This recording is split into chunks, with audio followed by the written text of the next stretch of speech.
CM रेखा ने उड़िया वासियों को दी ओडिशा दिवस की शुभकामनाएं। सीएम ने ओडिशा के लोगों की तारीफ की। कहा, ओडिशा के लोगों ने दिल्ली को समृद्ध बनाने का काम किया। ओडिशा का स्थापना दिवस कैबिनेट मंत्री प्रवेश साहिब सिंह ने दी बधाई। सोशल मीडिया पर समस्त ओडिशा वासियों को पोस्ट करते हुए लोकसभा में वक्फ संशोधन बिल पर हुई चर्चा। संसदीय कार्य मंत्री किरेन रिजिजू ने बिल पर की चर्चा। भारत के संसदीय इतिहास में पहली बार ऐसा बिल पेश।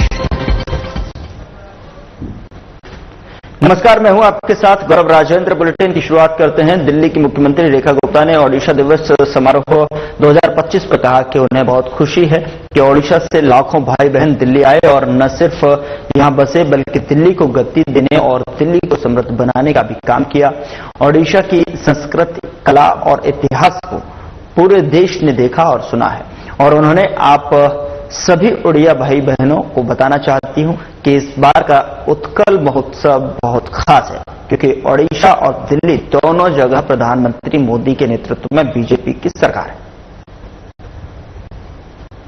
बड़ी प्रसन्नता है कि दिल्ली में लाखों भाई बहन उड़ीसा से आकर के यहां पे न केवल बसे रहे बल्कि दिल्ली को गति देने का, दिल्ली को समृद्धि देने का काम आप सब ने किया। आप सबको हृदय की गहराई से मैं नमन करती हूं। 1936 में उड़ीसा प्रांत की स्थापना हुई और तब से लेके अब तक उड़ीसा की अनेकों शौर्य गाथाएं इतिहास के पन्नों में दर्ज है। उड़ीसा की संस्कृति, उड़ीसा की कला और उड़ीसा का इतिहास पूरे देश ने देखा और सुना। आज मैं आप सब उड़िया भाई बहनों को ये कह सकती हूं कि इस वर्ष का उत्कल पर्व बहुत विशेष है क्योंकि आपके घर का भाई आज उड़ीसा में नरेंद्र मोदी जी के नेतृत्व में भाजपा की सरकार है और जहां आप रह रहे हैं दिल्ली में भी नरेंद्र मोदी जी के नेतृत्व की भाजपा सरकार है। दोनों जगह आप सबके प्रयास से, आप सबके सहयोग से भाजपा सरकार का निर्माण हुआ जो कि न केवल देश को बल्कि आप सबके जीवन में एक नया इतिहास लिखने वाली है। समृद्धि की नई गाथाएं लिखी जाएंगी और आप सबको मैं ये विश्वास दिलाती हूं कि सभी हमारे उड़ीसा के परिवार जो दिल्ली में बसते हैं, आप सबके सुख दुख की हमेशा दिल्ली सरकार साझी रहेगी, आपके साथ खड़ी रहेगी। दिल्ली की सीएम रेखा गुप्ता ने कहा कि इस साल के अंत तक दिल्ली की 5,500 बसों को मेंटेन किया जाएगा और 2026 तक 11,000 बसें सड़कों पर होंगी। दिल्ली सरकार इस लक्ष्य को पूरा करने के लिए पूरी तरह से प्रतिबद्ध है। चाहूंगी कि आज की डेट में 6,484 बसेस सड़कों पे दौड़ रही है जबकि 11,000 बसेस का रिक्वायरमेंट दिल्ली को है और माननीय सुप्रीम कोर्ट ने भी उसी दिशा में आदेश किए हैं, जिसमें से टीटीसी की 2400 बसें सीएनजी हैं और लगभग 1727 बसें ईवी हैं और डिम्स की 1750 बसें सीएनजी हैं और 400 बसेस ईवी हैं। इन सारी बसेस के होने के बावजूद भी 6,484 इस साल के आखिरी में ये बसेस केवल 3850 रह जाने वाली हैं क्योंकि 3,000 बसेस जो हैं वो इस दिसंबर तक रिटायर हो जाएंगी।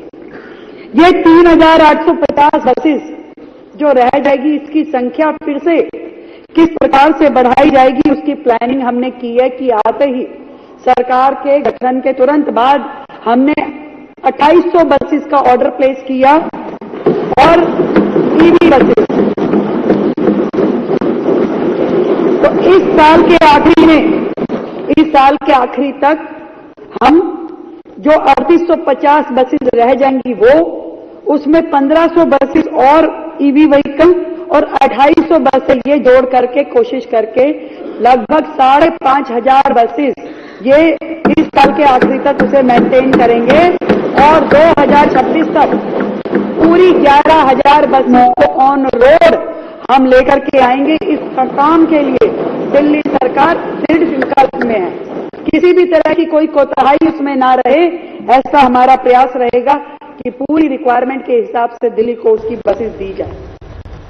ओडिशा के स्थापना दिवस पर दिल्ली के कैबिनेट मंत्री प्रवेश साहिब सिंह ने सोशल मीडिया पर पोस्ट करते हुए बधाई दी।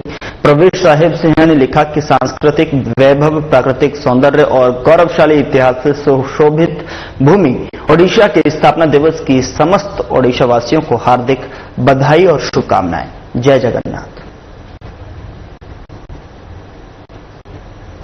सदन में मंत्री प्रवेश वर्मा बोले, उन्होंने कहा कि जो लोग 10 साल तक सत्ता में रह रहे हैं उन्होंने इतनी गलतियां की हैं कि हमें चीजों को ठीक करने में समय लगेगा। यहां कई सदस्यों ने बताया कि 100 वर्ग गज और यहां तक के 25 वर्ग गज तक के छोटे घरों में रहने वाले लोगों को लाखों रुपए की बिजली बिल मिल रहे हैं। जाहिर है कि पिछली सरकार चुनाव से पहले नागरिकों को डराने और दबाव बनाने के लिए इस तरह के अत्यधिक बिल भेजकर धोखाधड़ी में लगी हुई थी। उस समय तत्कालीन मुख्यमंत्री ने लोगों को आश्वासन दिया था कि यदि उनकी सरकार सत्ता में लौटी तो सभी बकाया बिल माफ कर दिए जाएंगे और किसी भी भुगतान की आवश्यकता नहीं। ये जो लोग 10 साल सत्ता में रहे ये इतने पाप करके गए हुए हैं कि हमको समय लगेगा इनको ठीक करते करते। मगर ये जो सारे सदस्यों ने एक बात कही है कि 100 गज के मकान में भी लाखों रुपए के बिल आ रहे हैं,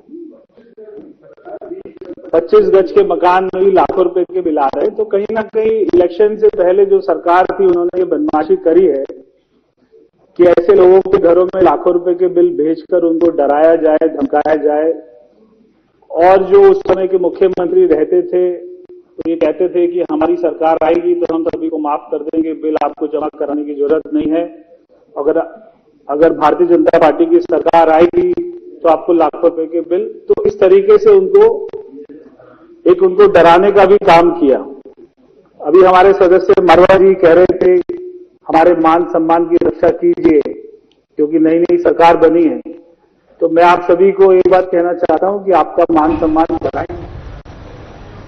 संसदीय कार्य मंत्री किरण रिजिजू ने लोकसभा में वक्फ संशोधन विधेयक पेश किया है। लोकसभा में वक्फ संशोधन विधेयक पेश करने के बाद में संसदीय कार्य मंत्री किरण रिजिजू ने कहा कि दोनों सदनों की संयुक्त समिति में वक्फ संशोधन विधेयक पर जो चर्चा हुई है वह भारत के संसदीय इतिहास में आज तक कभी नहीं हुई है और मैं संयुक्त समिति के सभी सदस्यों को धन्यवाद और बधाई देता हूं। अब तक विभिन्न समुदाय के राज्य धारकों के कुल 284 प्रतिनिधि मंडलों ने समिति के समक्ष जो है अपने विचार और सुझाव प्रस्तुत किए हैं। बता दें कि 25 राज्य सरकारों और केंद्र शासित प्रदेशों के वक्फ बोर्डों ने भी अपनी प्रस्तुतियां प्रस्तुत की हैं।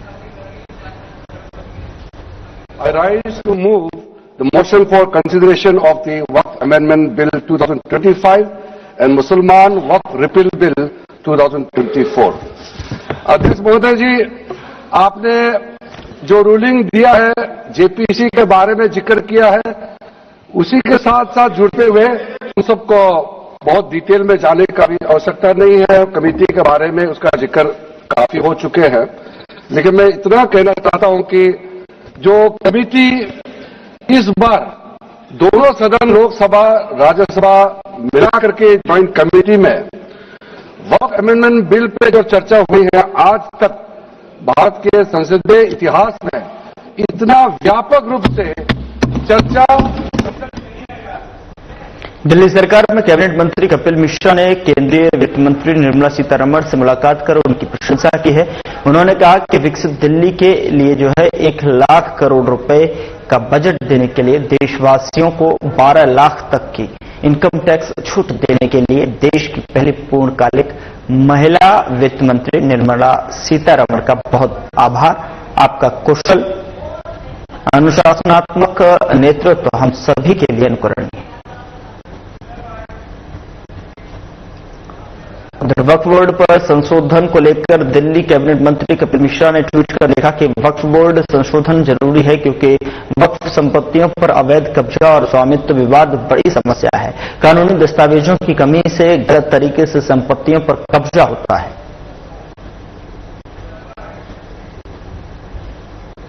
दिल्ली सरकार के पर्यावरण एवं वन्यजीव मंत्री मनजिंदर सिंह सिरसा ने ट्वीट कर मीरी पीरी के स्वामी को ज्योति दिवस पर बधाई देते हुए लिखा कि मीरी पीरी के स्वामी गुरु हरगोविंद साहिब के ज्योति दिवस के अवसर पर गुरु चरणों में कोटान कोटि प्रणाम। वक्फ बोर्ड में पिछड़े मुसलमानों को हिस्सेदारी देने के लिए वीरेंद्र सचदेवा ने पीएम मोदी का धन्यवाद ज्ञापन किया। आज हिंदुस्तान की पार्लियामेंट में मुसलमानों की हिमायत के लिए, गरीब मुसलमानों की तरक्की के लिए, वो मजलूम तबका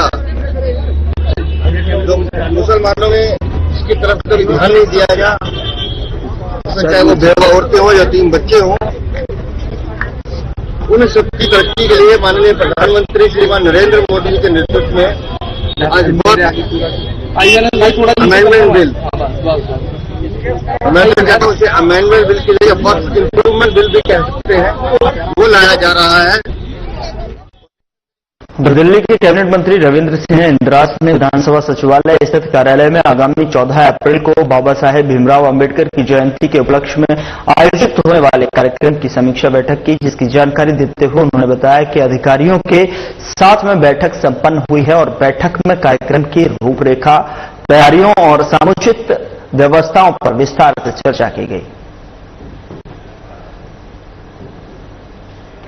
दिल्ली सरकार में कैबिनेट मंत्री मनजिंदर सिंह सिरसा ने आप के राष्ट्रीय संयोजक पर आरोप लगाते हुए कहा कि दिल्ली का करोड़ों रुपए लूट लिया अरविंद केजरीवाल ने। प्रदूषण के नाम पर 22 करोड़ का स्मोक टावर जो है 1 साल में ही जंग खा गया, अब वो बंद पड़ा है। सिर्फ ऑड इवन के नाम पर आपदा ने 53 करोड़ रुपए बर्बाद कर दिए हैं और क्या कुछ कहा। केजरीवाल जी ने पोल्यूशन के नाम के ऊपर भी लगभग 54 करोड़ रुपए ऑड इवन पर लूट कर ले गए, लगभग 23 करोड़ रुपए के स्मोक टावर लगा ले, वो जो चले ही नहीं कभी। 350 बसों का टेंडर निकाला था इलेक्ट्रिक बसों का, लेकिन जब पैसे नहीं मिले, रिश्वत नहीं मिली, तो 3 साल बाद उस टेंडर को रद्द कर दिया। इस तरह से पीयूसी सर्टिफिकेट बनाने के नाम के ऊपर नकली सर्टिफिकेट बनाए गए। 1,08,000 ऐसे सर्टिफिकेट सब ढूंढे हैं कैग रिपोर्ट में जो नकली बने गए। सेम टाइम के ऊपर 78,000 के आसपास सर्टिफिकेट एक ही टाइम पर बनाए गए, लगभग 7,500 ऐसे सर्टिफिकेट हैं। दिल्ली के कैबिनेट मंत्री आशीष सूद ने गर्मियों के लिए नियोजित कटौती के लेकर जो है कहा है कि हर साल गर्मियों के लिए नियोजित कटौती होती है और इस साल हम समर एक्शन प्लान के तहत ट्रांसफार्मर्स की क्षमता बढ़ा रहे हैं ताकि पीक पावर डिमांड के दौरान दिल्ली वासियों को कोई परेशानी ना हो। लेकिन आम आदमी पार्टी जो है फेक अकाउंट्स और झूठे आंकड़ों से अफवाहें फैलाने में माहिर है। कैबिनेट मंत्री आशीष सूद ने आगे कहा कि मैं स्पष्ट कर देना चाहता हूं कि कोई भी नेता चाहे कितना भी बड़ा क्यों न हो, अगर फेक नैरेटिव फैलाकर माहौल खराब करेगा तो उसके खिलाफ कानूनी कार्रवाई हो। आने के लिए डिक्लेयर्ड आउटेजेस कर रहे हैं, वे लोग इसलिए शोर मचा रहे हैं कि सरकार दबाव में आकर इन आउटेजेस को रोक दे और जनता के लिए जो तैयारी गर्मी की करनी है हम उसे न कर पाए। मगर मुख्यमंत्री श्रीमती रेखा गुप्ता जी के नेतृत्व वाली ये सरकार तमाम आरोपों को अपने ऊपर झेलेगी, तमाम दुष्प्रचारों को झेलेगी, उससे लड़ेगी। मगर केवल 40 दिन पुरानी ये सरकार दोषारोपण न करके दिल्ली की जनता को आने वाली गर्मी में निर्बाध अनइंटरप्टेड पावर सप्लाई देने के लिए काम करती रहेगी। उधर कैबिनेट मंत्री आशीष सूद ने सदन में आम आदमी पार्टी की नेता आतिशी को लेकर कटाक्ष किया। उन्होंने कहा कि कल जिस तरह से आतिशी जी ने दिल्ली में भय का माहौल बनाया, मगर ये नहीं बताया कि आतिशी जी 2 बिजली फीडरों से बिजली लेती हैं। आपके माध्यम से आम आदमी पार्टी की पूर्व मुख्यमंत्री आदरणीय आतिशी मल्लिना जी 2 बिजली फीडरों से बिजली लेती हैं। उनके घर में 2 बिजली के फीडर जाते हैं, 2 फीडर। बाद में आतिशी मल्लिना जी के घर की बात कर रहा हूं, क्योंकि उन्होंने कल झूठ फैलाकर, फिर झूठ फैलाकर, फिर दिल्ली में भय का वातावरण बनाकर कानून व्यवस्था की स्थिति को खराब करने की कोशिश। उधर बीजेपी के वरिष्ठ नेता शहनवाज हुसैन की आवास पर आयोजित ईद मिलन समारोह में सांप्रदायिक सौहार्द और भाईचारे की मिसाल देखने को मिली है। इस खास मौके पर साधना ग्रुप के चेयरमैन डॉक्टर राकेश गुप्ता समेत राजनीति, समाज सेवा, मीडिया और अन्य क्षेत्रों से जुड़ी कई जानी-मानी हस्तियां शामिल हुई। समारोह में मेहमानों का गर्मजोशी से स्वागत किया गया। तरह तरह के पारंपरिक व्यंजन, खासकर शीर, खुरमा और बिरयानी ने महफिल की रौनक बढ़ाई। सभी ने मिलकर ईद की खुशियों को साझा किया और एक दूसरे को मुबारकबाद दी। कार्यक्रम की सबसे खास बात यह रही कि यहां गंगा जमुनी तहजीब की झलक साफ देखने को मिली। अलग अलग समुदायों के लोग एक साथ मिलकर त्योहार की खुशियों में शरीक हुए, जिससे कि यह संदेश गया कि ईद सिर्फ एक धर्म का त्योहार नहीं बल्कि पूरे समाज की खुशी का प्रतीक है।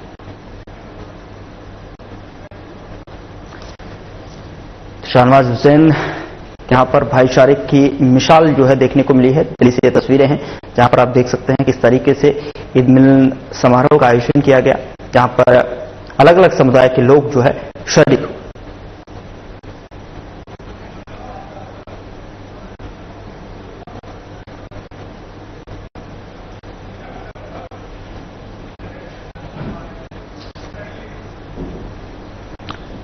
शहनवाज हुसैन ने ईद मिलन समारोह का आयोजन किया। यहां पर साफ तौर पर भाईचारे की मिसाल देखने को मिली। तस्वीरों में आप देख सकते हैं कई जानी मानी हस्तियां भी इस कार्यक्रम में पहुंची।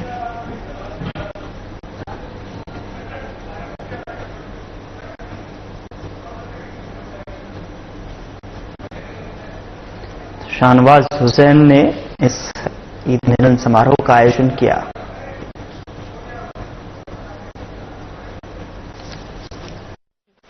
आप यहाँ पर आई हैं इस पूरे प्रोग्राम में, कैसा लग रहा है आपको यहाँ पर? मुझे वाकई में बेहद बहुत ही सुखद अनुभूति हो रही है, क्योंकि रेणु हुसैन जी हमारी मित्र हैं, हमारे साहित्य जगत से हैं। वो बहुत ही सुप्रसिद्ध शायरा हैं और हम उनकी मित्र हैं, मैं और हमारी सुनीता बंसल दीदी, शोभना श्याम जी। तो हम आए हैं यहाँ पर और मैं तो यही कहूंगी कि मंदिर मस्जिद में क्या रखा है, हमसे तो कबूतर अच्छा है जिसने ये भेद मिटा रखा है। और यहाँ पे आके मुझे वैसे भी इतनी खुशी मिली है कि उन्होंने नवरात्रि स्पेशल और हमारे सारे मित्र मंडली जो आए हुए हैं, और मेरी किताब को 2008 में शहनवाज हुसैन जी ने मुझे सम्मानित किया था हिंदी भवन में, मेरी रिश्तों की सुगंध आई थी। उसके बाद मैं आज ही मैं देख रही हूँ, मिल रही हूँ।